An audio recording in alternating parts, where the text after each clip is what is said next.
Dave, the author of the novel Dance of the Trees. So, first of all, ma'am, would you like to introduce yourself?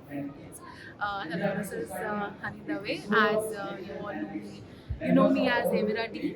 I wrote the book Dance of the Trees. That's basically a romance thriller, and by profession, I'm a dentist. And in one word, if I have to describe my book, it would be absolutely romantic gore, because that is a genre I really prefer while reading. So yeah, that is how I would love to describe my book. So, as you said, your pen name is Evia Day. So, why this pen name? uh, I Evira means the brave one, and I chose this particular pen name because while I was writing my characters, there was like my name would not like personally describe them that well. So yeah, I tried to give them something better, and when you learn about my characters, you will really know that they are quite brave and they were like phoenixes rising from the ashes. So yeah, that is why I chose this name. Okay, so this book is a romantic thriller, right? So, why this genre and how do you describe your love for this genre?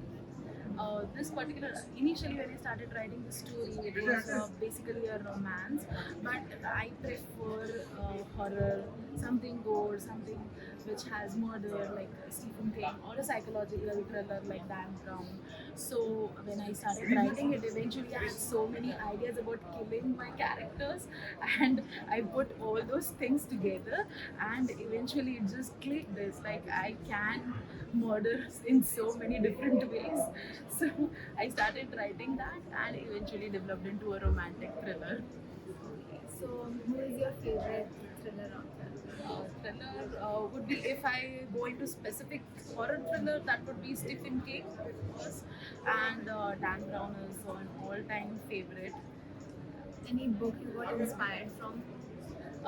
If I have to say, the romance portion of my book would be from Danielle Steele, because I grew up reading her books, and she is phenomenal. Okay, so since you are an author, let's talk about being a first-time author. How Yeah. did it feel, and how did it feel to write a book exactly? Oh, it was a nervous sensation at first. Like when you start writing a rough draft, you don't know how it is going to end. And I to be honest, I don't know really how the book will end, because this is the first part, and I've still not decided how my characters will go. So being an debut writer, you really don't know how your story is going to go, but it evolves. Eventually, it grows into something big, and you put all your raw emotions into it. And towards the end, when I had my first draft, I could not even believe myself that I have done it. And since your book is a work of fiction, it takes a lot of creativity to create that, Yeah. and a lot of time to create fiction. So how did you manage while being a dentist, and which is a big job? Yeah, it is like I just followed my passion, and it is quite difficult also, because I literally have a journal, and I have post-its. I have a chart where I place all the characters, and I connect the dots, because when you have so many different characters and your journey is navigating through so many years, you have to have that track. So I just cancel out all the noises, and I do those connections. And plus, being a dentist, I have my very good patients that have told me such amazing stories, and I've tried to incorporate them into my book. So it is like a two-way street. You cannot just be this at a particular time and be that at a particular time. You have to juggle things. Let's also talk about your love of books, and what is your second favorite genre? Is there any other genre you're into? Uh, it would be psychological thriller if you can like don't have any romance in it. It's just purely based on the thriller aspect of it, killings or something that is very intriguing, like Sherlock Holmes. It is something like that intrigues me, where you work your brain. Okay, so when did you start reading, and what did you start reading? You know, we all have that book The one passion. particular book, right? Yeah, I remember when I was a kid, my brother, my elder brother, he gave me my first book,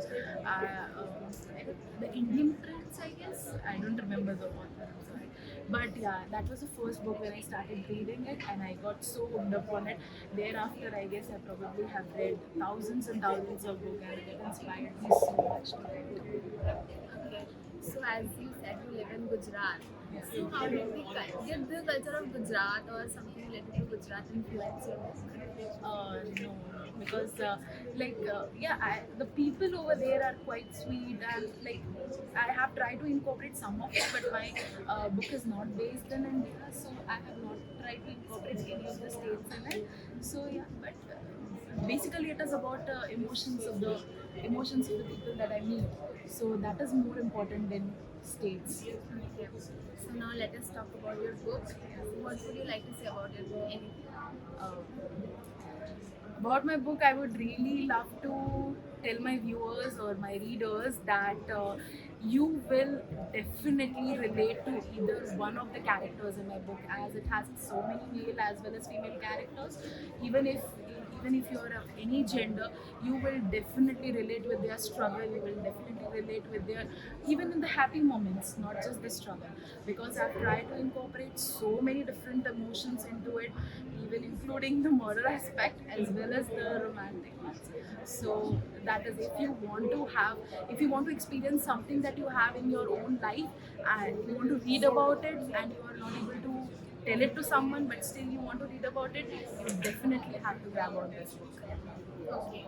So as we see in your book, there are 5, 6 characters. So do you draw any real life inspiration into creating these characters? Yes, definitely. I relate myself so much to the lead character because I have taken some of the instances from my personal life into it, and I've tried to give her so many raw emotions that I personally felt while I was experiencing all those things. So definitely the lead character, that is really is I would say that is me. They are your closest connection. Yes, that is the closest connection. Anything, any favorite character apart from the lead? Oh, the lead's love interest, of course. Alright. So have you dedicated your book to anyone? Not particularly. It is to myself. It is to all of the brave females that are out there who struggle so much for their love life, for their family, for their children. So this book is about them. It is how they experience things, and I would love to dedicate to all my readers who could relate with this. So your book also touches the topic a bit about feminism and women empowerment. Yes. So how would you connect it with that? It is basically so initially what the idea was connecting it to domestic violence, connecting it to like to the point where the threshold of your love increased, right? Like to what extent can you push yourself, to what limits can you push yourself for your love, for any love, whether it is your partners, for your children, for your family. So I have basically focused on that particular aspect in this book, and I would love my readers to read it in that particular sense. Like, don't take it as just fiction. It is what you are experiencing in your real life, and you have to, even if you cannot communicate, you can at least read about it. So, and how did you like create the story? And what was your writing process? My writing process, I would be completely candid about it, because when I initially started writing about it, it was just basically a love story. It was a love story between Ruby and Daniel, that is the love interest. But eventually it developed, eventually I had to give a villain into it. That is the common expectations from the reader. When the villain was introduced, after that, I had to give him a backstory. It was like an entire jumble of characters that I had, and then this idea developed that the story jumps back and forth from 81 to 2016. Okay? It is not just a one flow of year or one flow of. It does not focus on the protagonist, but it also focuses on the antagonist. Like, why is he behaving or she behaving in this manner? Because we all forget the antagonist Yes. and we don't understand Why it happens? Yes. their backstory. Yes, their backstory is important. Like, why does that particular person behave in this manner? Like you have to be a little, if the readers are a little confused, you have to go a little back and forth, but eventually everything gets much clearer towards the end. And how much time did you take to create this? It was more than a year, I guess. Yeah, because I had to develop so many different backstories for the characters and so many different eras to consider into. Like 81 was completely different. Then you come into 90s and then you come into 2000s. It is a completely different eras, and I had to develop those kind of characters for it. So Like, did you take 1 year to write only, or the thinking process was also in it? no, though it happened eventually. Like I was writing and I was thinking and I was doing those flow charts and I was doing the posters. I was doing everything together, but it was a finished product towards the year end. See, that was a lot of hard work, considering that you are a dentist also. Yeah. Yes, yes. Also, how would you like? You have mentioned in the synopsis that there is a point of defeat and vulnerability. Yes. So how would you relate that? You know, it is. I have gained so much experiences during this past years. It's like I want to. I want to put it out in the world. Like even if you are not able to, when you are most vulnerable, when you are most depressed, you are not able to communicate with anyone at that particular time. You do not need a shoulder to cry on. You need to read those things and realize what mistakes have you done, where were you wrong. Even if someone tells you, you won't be able to accept it. But if you read it, if you see it, probably you will see, that, oh, that is wrong. I was wrong in that particular space and I should correct myself. So that is what I'm trying to aim, and that defeat or vulnerability I'm talking about in this case. Okay, so can I take a little spoiler and ask what happens to the lead at the end? Like, is it a positive end or is it a tragic end? Oh, this is the first part, and I've still not decided how my lead is going to go. But I'm little like depending upon my viewers. It's like if they want to see it in a happy ending, I would love some good reviews. Yeah, so I have still not decided, but as my lead character is quite a brave person, so I would like her to be independent. I would like her to be brave and spontaneous. On that note, can you tell us a little more about what you're planning next?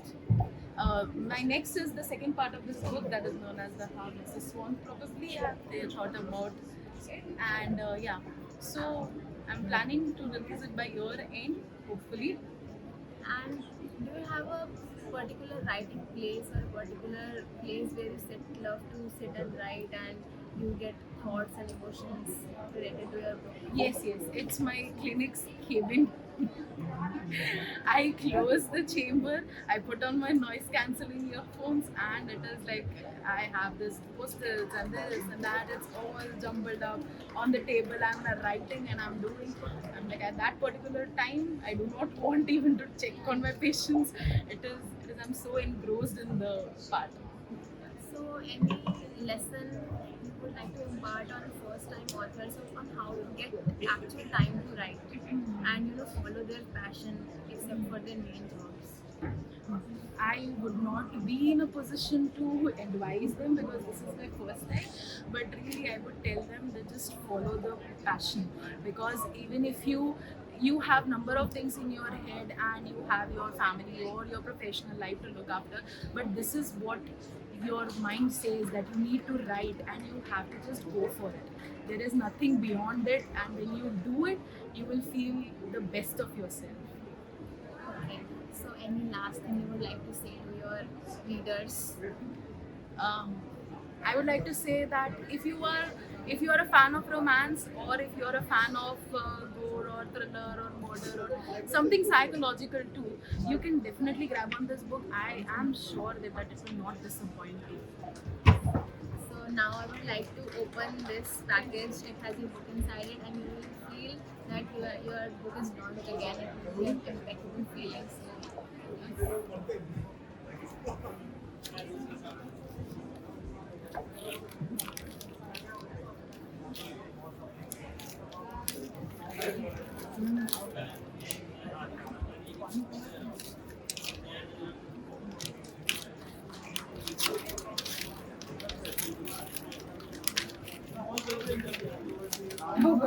going to tear it. How do you feel? Oh God, I feel so good. How did you feel when your book was first launched? I remember the first time I received the entire box of my author's copy or something like that, and I have literally cried for 15 to 20 minutes just looking at it. I was just staring at it. I did not even open the box. I did not even look at the copies. I just cried for 15-20 minutes. It was all overwhelming. The emotions were coming out, and it was beautiful. And how did your friends and family react to that? My family still does not believe that I wrote a book. Yesterday, I called my mom and I'm like, I have my interview. I was like, did you really write a book? And she's like, because they are not an avid reader, so they do not understand the concept of fiction. If you write something poetic, something like that, the people trust you like it's okay. But writing fiction, it is little not their cup of tea, my family. So they still cannot believe it. But yeah, they are really proud of me, I can say that. Did they know that you were writing the book? No, they did not. I completely surprised my mother with the copy. Yeah, my father is like, did you write this? You're not. I'm like, you can see my picture at the back. So no one knew that you were No writing one a book. knew that I wrote a book. It's really good since you always wanted to write. Yes. So would you like to sign a few copies and write your thoughts? Before that, I have a couple of questions. Yes. Why this particular title? Why Dance of the Trees? And at any point of time, did you want to have any other title? Yes, initially when I started writing it, I wanted to give it something sweet because it was more of a romantic aspect, and it was lemon and cream, I guess, the title. But yeah, I changed into Dance of Trees because it sounds like a metaphor.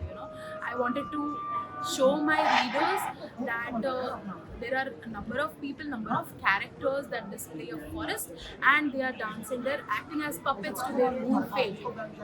So That's interesting. That's a very nice idea for a title. And why did you choose this particular cover? I remember the designer of your cover is a very close friend of mine. Okay. When she was working on it, she was like, it's a very interesting cover with something she's not really worked on generally. People have very basic idea of what they want, but yours is particular to something. Can you give me a little more idea about what it is? Yes, particularly my cover has a reflection of the trees and the branches and everything. So the branches denote the number of extra characters that I have told, that I have wrote to describe the backstory, and the lead is the reflection of the lead. Right? So yeah, this particular what do you call it? The picture denotes the gist or the blurb of my entire book. That's nice. Really nice metaphor. And how are you feeling that your book is placed on the shelves at one of the famous Yes. book fairs of India, This has the World been Book my Fair? dream. I cannot even describe it. I'm still into the process of realizing the magnitude of this. Yeah, but yeah, it feels so great having your book on the spotlight in such a big event. And listening to you as an audience, I understand one thing, that you're a very, very creative person. You have these very wild thoughts in you, and they connect somewhere, and then you put it down. It's like a very beautiful story. What do you think? Where did it come from? Oh, it is from the number of books that I've read. I don't know. I'm like really inspired whenever I read a book. It is, I cannot help but relating it to myself. Somewhere or the other point, I like, what if I was the character and I was doing this particular thing? I would have done something else, or I would have done the same thing what the writer has written. So like I don't know. I have a very imaginative this. So I love to relate myself. So we'll show the trailer of your book. Yeah.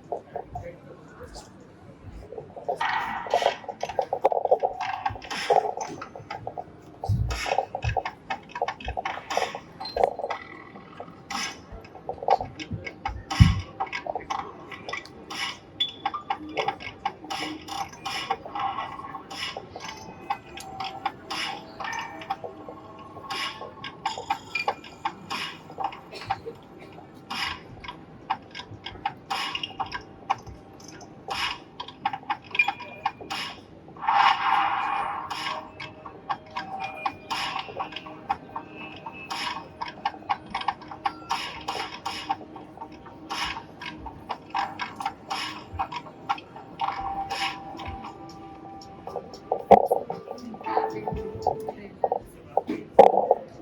guess it shows everything that I'm looking for, whatever the blurb is or whatever the picture is. It just shows everything. Very graphic. Especially the gore. I love the axe with the blood. Shows your genre very well. Yes, yes. So we would like to give you a certificate of recognition. Okay.